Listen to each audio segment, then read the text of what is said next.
Ready to reshape reality subtly. Photoshop 70 can transform nose shapes with a few simple steps. Begin by opening your chosen image in Photoshop 70. Select the lasso tool from the toolbar. We'll use it to carefully isolate the nose. Using the lasso tool, meticulously trace around the nose. Be precise to create a clean selection. This is key for a natural result. With the nose selected, go to the top menu, click Filter, and then choose Liquify. This opens a window. Inside the Liquify window, select the forward warp tool. The finger icon, click and drag to reshape the nose. Experiment with the bridge, tip, and nostrils. Keep the changes small.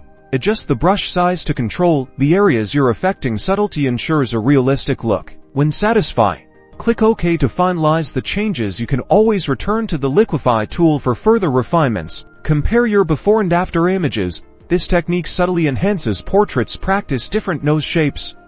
Remember to save the edited image after completion.